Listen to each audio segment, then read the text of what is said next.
Salutations, everyone. I hope everyone is still doing well, and welcome to this early morning, middle of the night bonus upload, and happy Father's Day to everyone out there that is a dad. I hope you have a wonderful day. Before we jump into this early morning, middle of the night bonus, a couple quick links. As many of you know, I rely on Patreon, PayPal, channel membership, and the merch to help the channel to continue to grow and go. Links to Patreon, PayPal, and channel membership is in the description below. Merch displayed directly under the video. Also, Dogman, Frightening Encounters, Volume 1 through 3, the audiobook versions. They were written and researched by Tom Lyons, narrated and produced by me, Jeff Nadolny. Those audiobooks are available on Audible, Amazon, and iTunes, links to which are also in the description as well. And finally, last but definitely not least, if you'd really like to help support the channel to continue to grow and go, simply subscribe. It does not cost a cent. Click the like button, takes half a second. If you don't want to miss out on any of the informative uploads that I put out daily, click the bell icon, and folks, please leave a comment and share the video. Why? Well, because all of these things really do help the channel to continue to grow and go. They definitely do matter, and they are appreciated. And with that, I have taken far too much of your time. Let's jump in to this early morning, middle of the night bonus upload, shall we?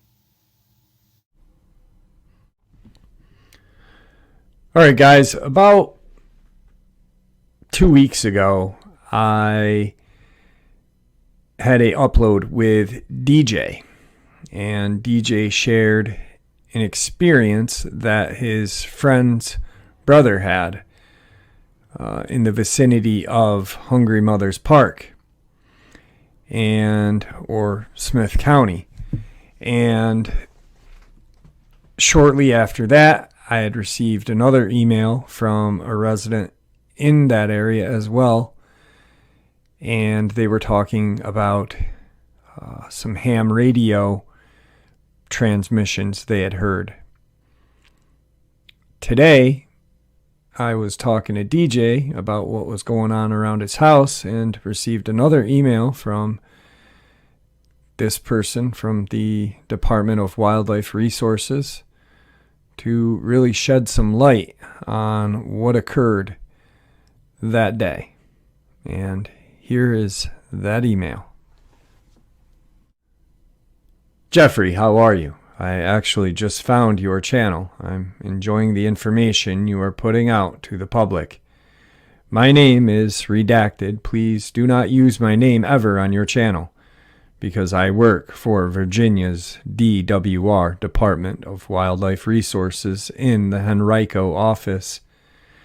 I'm reaching out to you to correct the information you shared recently about a supposed dogman under a tarp in the Hungry Mother's State Park vicinity, and a ham radio transmission. First thing is first. 2 weeks ago, on the 7th of June, we received a call from Smith County Sheriff's Office. A mountain biker had seen a bear and was chased. Apparently, he was riding his normal route, which he has biked for about 5 years. He came to a crossroad, and out it came. No warning, nothing. He was lucky to escape and contacted the sheriffs. Then they contacted our Marion office. 15 minutes later, one of our CPOs, or Conservation Police Officer, was heading toward the state park, prepared to deal with a rogue bear, tranquilizers and rifle ready to go. He had tried to contact another officer to accompany him, but they were not available. With that, he asked Smith County Sheriffs for some backup. They were 5 to 10 minutes behind our CPO. For this, let's call our officer Joe.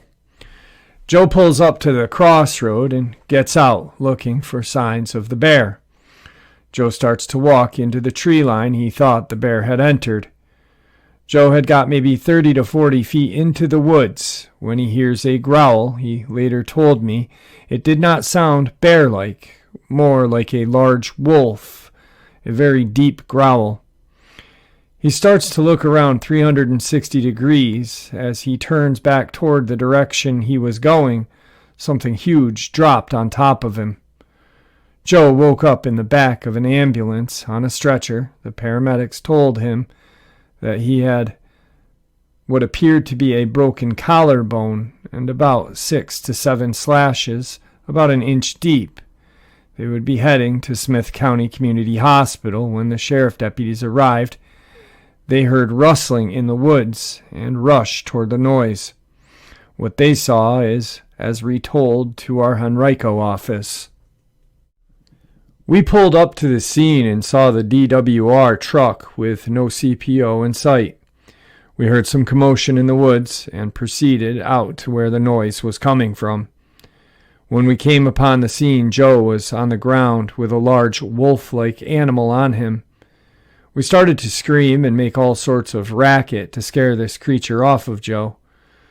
This monstrous wolf-like creature stood up on its hind legs, straddling him. Per the sheriff deputies, this creature was staring right at them with a look of rage and malice. Saliva was hanging out of its snout. Both deputies had Remington 870 shotguns and proceeded to unload it on this wolf man. I was not there, of course, but saw these pictures of the end results. And it was not a pretty picture. 10 blasts from the 870s did not leave much left of that wolf man. The sheriff's office contacted us at the Henrico office, and my boss, contacted the proper agencies out of Virginia. From what I was told, roughly 2 hours, a helicopter landed at Richardson Ambulance, and an hour after that, some blacked-out SUVs and a black van showed up, cleaned up the scene, and took care of all of the loose ends. As far as that ham radio transmission, the creature was referred to as human wolf-like creature. We now have been given code words for these things, so the public will not be aware of what is up. Jeff, thank you for looking into all of these strange disappearances and deaths in Virginia. Always remember, one person makes a difference. Today's second subscriber submission. Hello, Jeffrey. I wanted to start off telling you that I followed and subscribed to your channel for about the last year.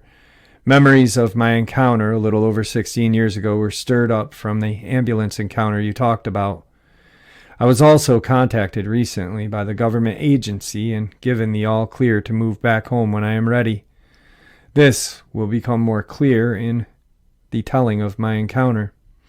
Also to note, Robert is not my name, and this is a junk email, as I still work for a government service and do not want to be identified. Back in the fall of 2003, I was working as a sheriff deputy approximately 75 miles west of Denver, Colorado. I was young, new, fresh off field training, and almost off of probation. It was late afternoon, and I was dispatched to a call about a bear outside of a caller's home. I acknowledged the call and traveled to the location. I was less than 5 minutes out. A minute before arriving, I was called over the radio that a bear is now outside of another home, but this one was 2 miles away. I thought that's odd that a bear covered so much ground in such a short period of time. Backup was 15 minutes or more out, as there were only 4 deputies, including myself, on shift. I rerouted myself to the new call, as the person on the phone had said it was outside of their house at this time. Upon my arrival, I pulled out my department-issued Remington 870. This was a loaner, as it was my supervisor's 14-inch barrel model. I ejected 1 round of buck and loaded a spear 1-ounce high-brass slug into the chamber, followed by 2 more in the tube. My last 2 shots would be standard-issued federal premium copper-coated double-out buck. I knocked on the door, and a woman in her mid to late 30s answered. She was shaken and told me that a bear was outside her rear window of the house. She saw the back of the head and one eye looking at her inside the house. She said that when she had noticed it, it moved away from the window, growled, and hit or scratched the home. She wanted me to check the area out and make sure that it was gone, as her 2 kids would be returning home from school. I don't remember what practice they were at, but they were at practice that day. I had maybe an hour of daylight left. I radioed to backup that I would check the area behind the house for the bear.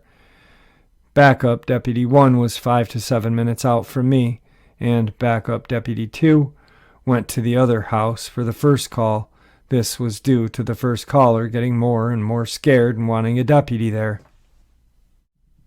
Walking my way to the backyard, I looked at the window where the homeowner said she was at when she had seen this bear.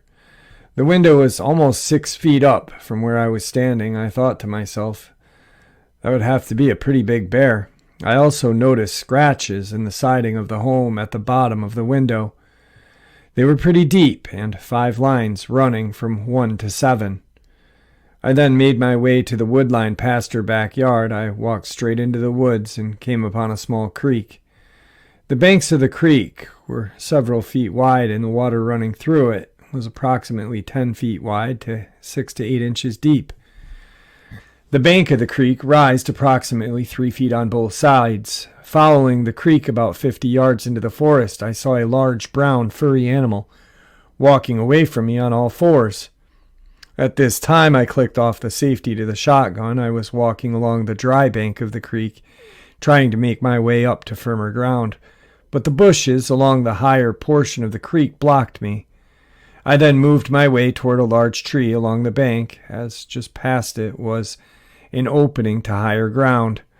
When I got to the tree, I switched the shotgun to my left hand and used my right to grab onto the tree. The animal heard me, turned toward me, and stood up. I then thought to myself that this was no friggin' bear. Just then, a huge face of a wolf creature appeared literally a foot away from me from the brush by this tree. I was screwed. This was like the scene out of Jurassic Park where the raptor surprised the hunter from the side and kills him. I did the only thing I could think of, let go of the tree and fall to the bank below, just to create some space. The creature was too fast and grabbed my right arm and held me in place. Its massive hand covered 3/4 of my forearm, and I felt searing hot pain of one of its claws penetrating my department coat, digging into the inside of my forearm. This creature looked into my eyes, grinned and growled or laughed, as it was the oddest growl I had ever heard. I used all of my strength in my left hand and wrenched the shotgun around to point it at the creature, and I pulled the trigger. I don't think the creature saw the shotgun until it was too late. I nailed him right in the upper stomach. I was released and fell to the creek bed. I had an unusually soft landing, or just didn't feel anything at that time. I switched the shotgun to my right hand, racked it, and fired at the only thing I could see, its head. I saw a jawbone fly, and then it was quiet. I immediately remembered the other creature up on the creek, turned, and saw 3 more standing about 35 yards away. I racked the last slug into the chamber and fired at them. My round glanced the center creature's rib cage, and it let out a yelp. And I fired the last 2 rounds of buck. I know the spread hit all of them. They all darted up the opposite side of the creek from me, and out of sight I unholstered my Glock 21 and fired another 6 rounds at one of the creatures when it returned to the creek bank. It then ran back into the woods. Both of the other deputies heard the shots and came to my aid. I needed 6 stitches to close the cut on my forearm. Every off-duty deputy was called in to look for 3 more of these bear, but nothing was found. The one body on the scene was guarded by a sheriff and his major.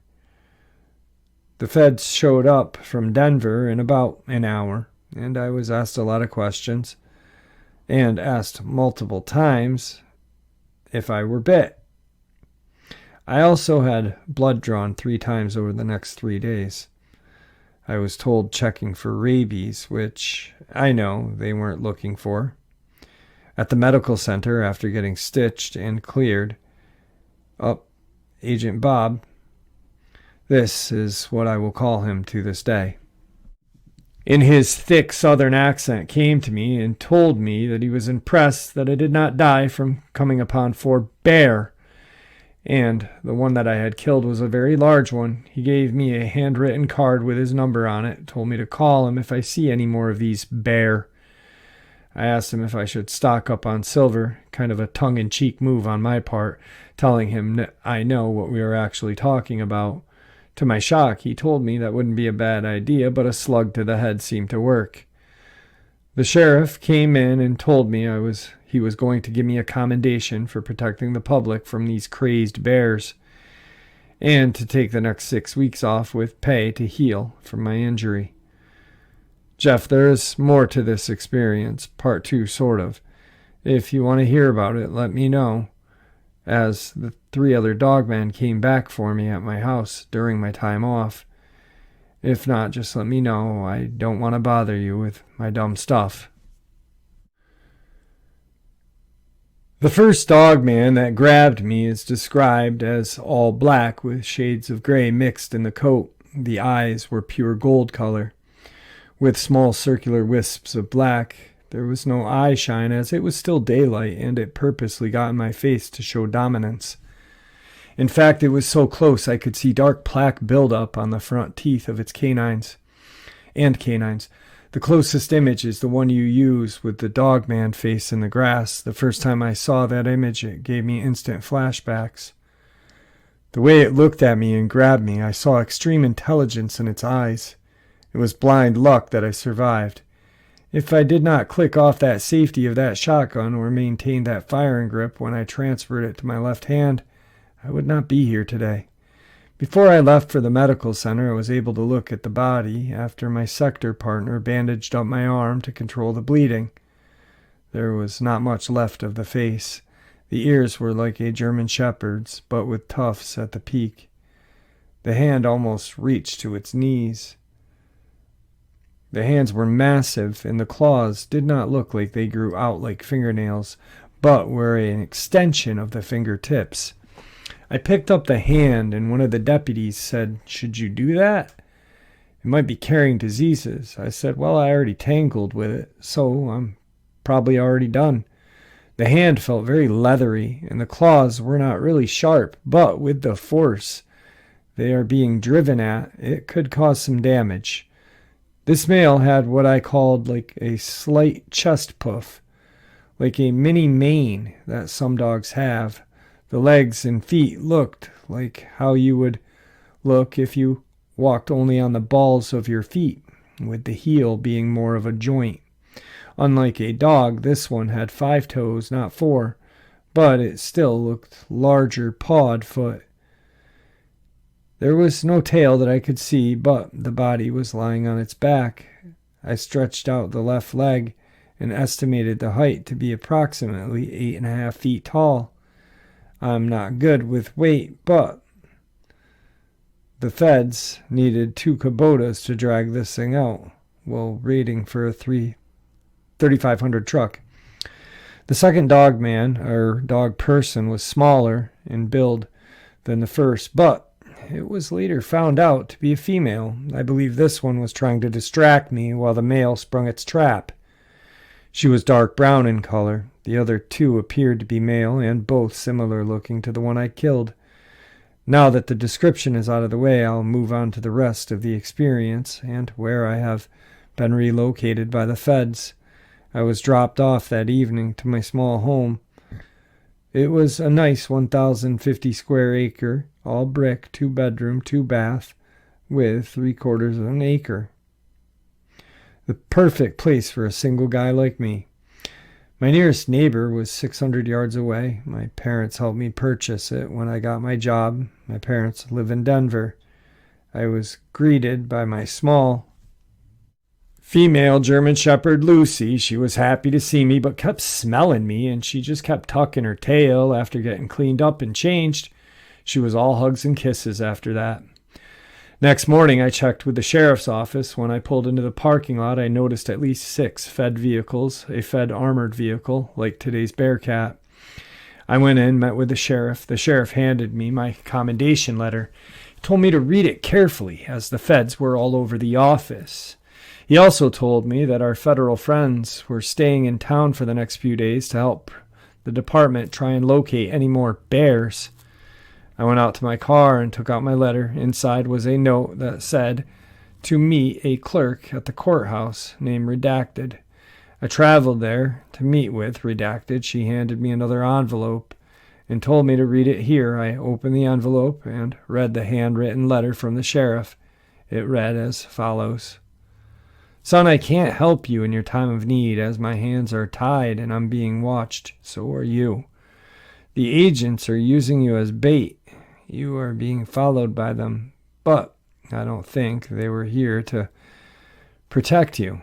Protect yourself however you can.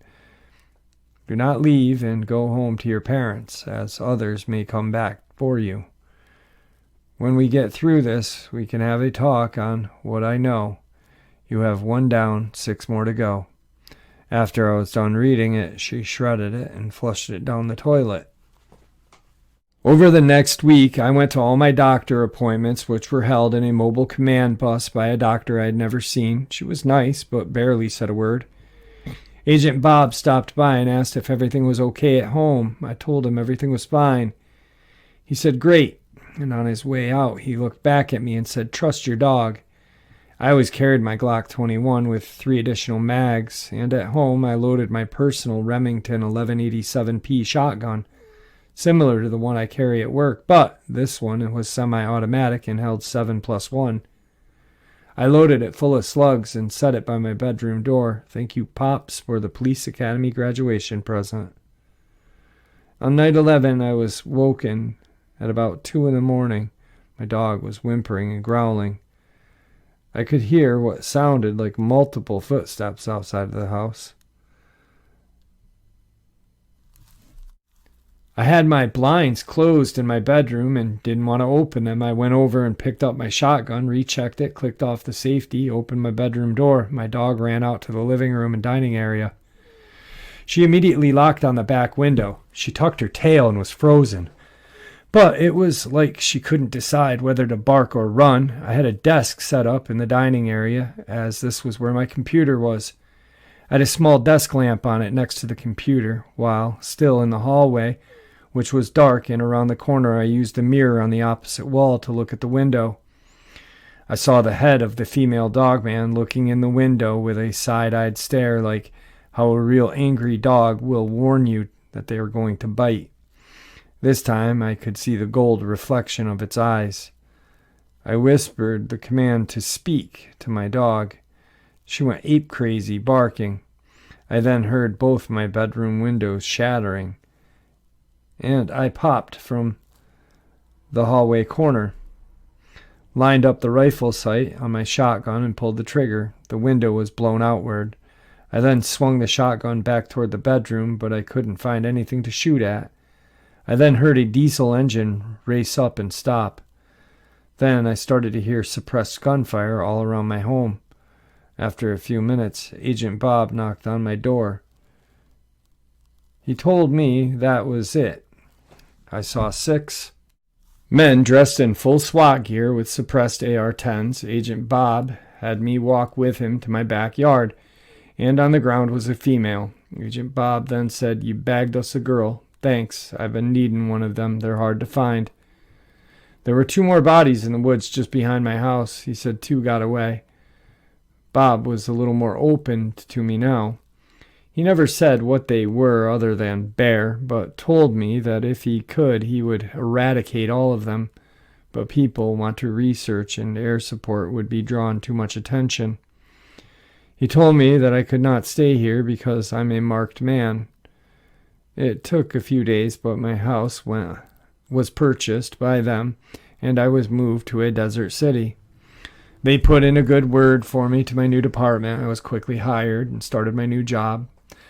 And I am now a high rank like brass on the collar rank, so I don't want to come out as crazy. Agent Bob gave me some very specific instructions to visit my parents. One was always fly into Denver, never drive, never go back to the county I worked or surrounding counties.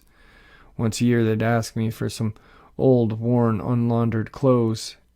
Bob retired in 2015. He told me in one of my yearly checks. I don't know what happened in July 19th, but I don't know what happened July of 2019, but I was contacted and told that any bears that may remember me had been taken care of, and all requested travel restrictions have been lifted. I will no longer be contacted by them. That's it, Jeff. You now know everything I know. Cover up, yes, for good reason. I believe so. Can they be killed? Yes, but only if you have luck and speed on your side and an awesome dog. R.I.P. Loyal Lucy. Finally, I feel that since everything is over now, I can tell my story and the feds are not going to care, as I'll sound crazy. The others in my group feel the same, as none of us signed any non-disclosure agreements. I think the feds know if we come out with our stories, we will just lose our jobs and look like kooks. Then I emailed him, "Hello, I'd like to have you share your experiences with me on the channel. That way people can hear you. Please let me know." He finally responded. It took him some time. "Jeff, I'm sorry I have not gotten back to you more recently. Also, with current events, I'm working nights and out on the streets. I'm a lieutenant now and on the promotion list for captain. I'm planning on retiring in 4 years when I hit my 20. I wish I could go on your show, but my voice is pretty recognizable. I've been on TV a few times. Also, I was contacted by my last handler and told not to share too much more than I already had, as some of what I said can currently affect their operations. I can talk with you about my incident, but cannot divulge anything related to what they were currently doing or have done recently. They are listening to your channel. Victor may be in the same organization, but that's beyond my knowledge. Agent Bob is kind of like a more serious combo of Jeff Bridges from R.I.P.D. and Alton Brown's impersonation of Colonel Sanders. I've always liked him, as I thought he bent the rules to ensure my success in surviving the revenge attack of these dogmen. When he said trust your dog, he was telling me that she would be my early warning system. I've always had a dog since Lucy. I always wanted to add that Lucy passed away of old age in 2012. Whenever I go into a wooded environment, I now carry my Glock 20 and 10mm with some really hot loads. I also carry a 45-70 Marlin 1895 SBL with 430 grain P-loads. Since my encounter, the few times I have camped with family has been in Montana, Utah, and Idaho. I've never had a run-in with any other cryptid. Also, for insurance myself, I have half of that jawbone recovered from the scene. I have it geocached in a location only myself and 2 other people have. If you have any additional questions about my encounter, please feel free to ask. Alright guys, so really quick, if anyone's wondering what the ambulance encounter is, that is an encounter that happened in Connecticut, and 2 paramedics were heading to a location, got a call that the call had been canceled, and were heading back in a rural, very rural part of Connecticut, kind of like a one stop sign town, and they ended up seeing this wolf or dog, huge animal in front of them. And as they went to pass it, it jumped off into the hedgerow, which was a good 6 to 7 feet. It freaked the passenger out. The driver was freaked out for a long time. Anyway, something like 9 years later, the driver of the ambulance reached out to his partner again and said, hey, this is what happened. When we first saw the first one, there were two behind us, and he was switching through the cameras on the ambulance. And then, as he switched to the other camera, lit up the scene lights, he saw a Dogman not 5 feet away from the passenger side window. And if it had been opened, it probably would have pulled the person right out of the window and gone. It was the evilest looking creature. It smiled at the driver when he realized he could see it, and just mad dashed it. So, and there you have it, folks. I do hope you all enjoyed this early morning, middle of the night bonus as much as I enjoyed sharing it with you. I'd like to thank you all for supporting the channel. It is your support, after all, that helps the channel to continue to grow and go, and what gives us all a place and a chance to share our experiences and theories. Judgment-free, everyone is simply treated with the respect that we deserve. Stay safe, happy, healthy, and ever vigilant, keeping an eye on our children, pets, family, and our friends. These creatures are real. These events have happened. Share this information with those you love and care about, and it may just help save their lives someday. Until next time, never stop asking questions, never stop searching for the truth, and God bless you all.